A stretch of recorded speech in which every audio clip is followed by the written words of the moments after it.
بسم اللہ الرحمن الرحیم۔ الصلاۃ والسلام علیکہ یا رسول اللہ وعلی آلک و اصحابک یا حبیب اللہ۔ حضرت ابراہیم علیہ السلام اور نمرود کا واقعہ۔ حضرت ابراہیم علیہ السلام کا تعارف۔ حضرت ابراہیم علیہ السلام اللہ پاک کے برگزیدہ نبی ہیں۔ اللہ پاک نے آپ کو اپنا خلیل بنایا، اسی لیے آپ کو خلیل اللہ کہا جاتا ہے۔ حضرت ابراہیم علیہ السلام کے بعد جتنے انبیاء کرام علیہ السلام تشریف لائے سب آپ علیہ السلام کی اولاد سے ہوئے، اس لیے حضرت ابراہیم علیہ السلام کو ابو الانبیاء یعنی انبیاء کے والد بھی کہا جاتا ہے۔ حضرت ابراہیم علیہ السلام پہلے انسان ہیں جنہوں نے باقاعدہ اہتمام کے ساتھ مہمان نوازی فرمائی۔ اس اعتبار سے آپ علیہ السلام کا لقب ابو الفضان یعنی مہمان نوازی کرنے والے ہیں۔ حضرت ابراہیم علیہ السلام کا حلیہ مبارک ظاہری شکل و شبہ تاجدار انبیاء محمد مصطفیٰ صلی اللہ علیہ وآلہ وسلم سے بہت ملتی تھی، یہاں تک کہ پیارے آقا مکی مدنی مصطفیٰ صلی اللہ علیہ وآلہ وسلم نے فرمایا، حضرت ابراہیم علیہ السلام کو دیکھنا ہو تو اپنے صاحب یعنی محمد مصطفیٰ صلی اللہ علیہ وآلہ وسلم کو دیکھ لو۔ حضرت ابراہیم علیہ السلام اور نمرود کا واقعہ۔ حضرت ابراہیم علیہ السلام عراق کے شہر بابل میں پیدا ہوئے۔ اس وقت تمام دنیا پر نمرود کی بادشاہت تھی اور اس کا دارالحکومت بھی بابل ہی تھا۔ نمرود بہت سرکش، انتہائی احمق اور ظالم بادشاہ تھا۔ ایسا بدبخت تھا کہ تھا تو بندہ مگر دعویٰ خدائی کا کرتا تھا اور لوگوں کو مجبور کر کے ان سے اپنی عبادت کرواتا تھا۔ اس وقت جب ہر طرف کفر و شرک پھیلا ہوا تھا، حضرت ابراہیم علیہ السلام نے کلمہ حق بلند فرمایا، دین حق کی تبلیغ شروع فرمائی اور لوگوں کو اللہ وحدہ لا شریک کی عبادت کی طرف بلایا۔ اسی سلسلے میں ایک بار حضرت ابراہیم علیہ السلام اور نمرود کے درمیان توحید کے موضوع پر مناظرہ ہوا۔ اللہ پاک نے اس مناظرے کو پارہ نمبر 3 سورہ بقرہ آیت 258 میں ذکر فرمایا ہے۔ ارشاد ہوتا ہے، اے حبیب، کیا تم نے ان کو نہ دیکھا تھا جس نے ابراہیم سے اس کے رب کے بارے میں اس بنا پر جھگڑا کیا کہ اللہ نے اسے بادشاہی دی ہے؟ جب ابراہیم نے فرمایا، میرا رب وہ ہے جو زندگی دیتا ہے اور موت دیتا ہے، اس نے کہا، میں بھی زندگی دیتا ہوں اور موت دیتا ہوں۔ ابراہیم نے فرمایا، تو اللہ تو سورج کو مشرق سے نکالتا ہے، بس تو اسے مغرب سے لیا۔ تو اس کافر کے ہوش اڑ گئے اور اللہ ظالموں کو ہدایت نہیں دیتا۔ اس ایمان افروز مناظرے کی تفصیل یوں ہے، ایک بار قحط سالی ہو گئی، بارشیں رک گئی، اناج ختم ہونے لگا، لوگ مشکلات کا شکار ہوئے۔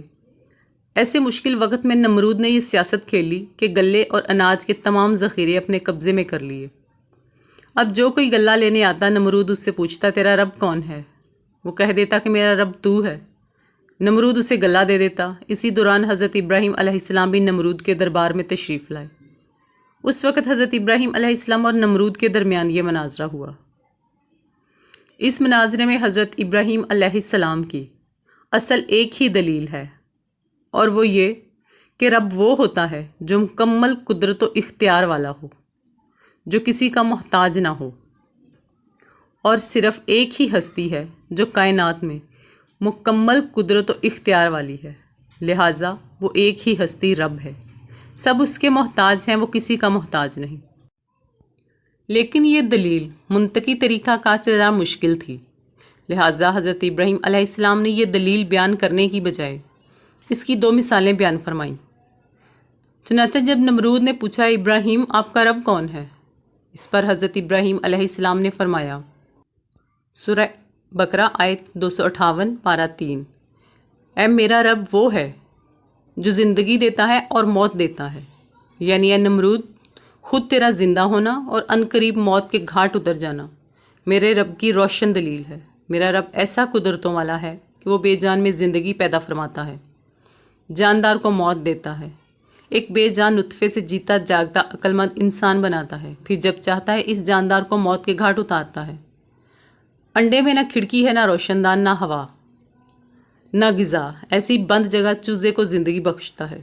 غرض میرا رب ہر با اختیار سے بڑھ کر اختیار والا اور قدرت والا ہے۔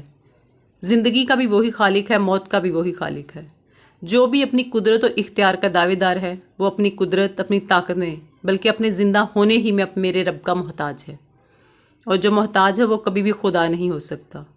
لہٰذا صرف ایک ہی خدا ہے، وہی اصل قدرت و طاقت والا ہے۔ حضرت ابراہیم علیہ السلام کی دلیل بالکل واضح تھی، مکمل اور آسانی سے سمجھ آنے والی تھی، اور اس کا جواب دینا نمرود بدبخت کے بس کی بات نہیں تھی۔ البتہ نمرود ایک بادشاہ تھا، آس پاس سب اس کے وزیر مشیر تھے، اسے خدا ماننے والی عوام تھی۔ ان سب کے سامنے حضرت ابراہیم علیہ السلام کی دلیل کا جواب نہ دے سکنا نمرود کے لیے سخت ذلت کا سبب تھا۔ لہٰذا اس بیوقوف نے اپنی جھوٹی عزت بچانے کے لیے نہایت احمقانہ جواب دیا۔ سورۃ البقرہ آیت 258، میں بھی زندگی دیتا ہوں اور موت دیتا ہوں، یعنی اے ابراہیم علیہ السلام، آپ کے کہنے کے مطابق اگر رب وہ ہوتا ہے جو زندگی اور موت دیتا ہے تو یہ کام میں بھی کر لیتا ہوں، لہٰذا آپ ہی کی دلیل کی روح سے میں رب ہوا۔ پھر نمرود نے اپنے اس دعوے کو ثابت کرنے کے لیے 2 قیدی بلائے، ان میں سے ایک کو قتل کر دیا اور دوسرے کو رہا کر دیا، اور کہا دیکھو جسے میں نے چھوڑا اسے میں نے زندگی دی، اور جسے قتل کیا اسے میں نے موت دی۔ اللہ اللہ، یہ کیسی حماقت کی بات ہے! کہاں ایک بے جان چیز میں جان ڈالنا اور کہاں زندہ شخص کو زندہ رہنے دینا، ان دونوں میں زمین آسمان کا فرق ہے۔ اگرچہ عقل مند اسی سے سمجھ سکتے تھے کہ حضرت ابراہیم علیہ السلام کی دی ہوئی دلیل پختہ اور واضح ہے، مگر اس پر نمرود کی یہ ظالمانہ حرکت کیسی حماقت پر مبنی ہے۔ البتہ وہاں سب موجود لوگ نمرود کے حمایتی تھے، وہ نمرود کی اس حماقت کو اس کی فتح سمجھتے رہے۔ لہٰذا ابراہیم علیہ السلام اپنی اسی دلیل کو ایک دوسرے انداز سے بیان کیا۔ ارشاد فرمایا، پارہ 3 سورہ البقرہ آیت 258، اللہ سورج کو مشرق سے لاتا ہے، پس تو اسے مغرب سے لے آ، یعنی اے نمرود، بے جان جس میں جان پیدا کرنا تو تیرے بس کی بات نہیں ہے۔ اے رب ہونے کے جھوٹے دعوے دار، تو اس سے آسان کام ہی کر کے دکھا دے، وہ یہ کہ سورج ایک بے جان جسم ہے، یہ مسلسل حرکت کر رہا ہے، چلو اس کی حرکت کو روکنا بھی مشکل سہی، تو بس اتنا کر کہ سورج مشرق سے مغرب کی طرف جاتا ہے تو اس کی سمت بدل دے، اور سورج کو مغرب سے مشرق کی طرف چلا کر دکھا دے۔ بس یہ سننا تھا کہ نمرود کے ہوش اڑ گئے اور وہ ہکا بکا رہ گیا۔ اس نادان اور بدبخت سے اور تو کچھ نہ بن سکا۔ ہٹ درمی پر اترتے ہوئے بولا، ابراہیم جاؤ، میرے پاس تمہارے لیے گلا نہیں ہے، اس رب سے مانگو جس کی عبادت کرتے ہو۔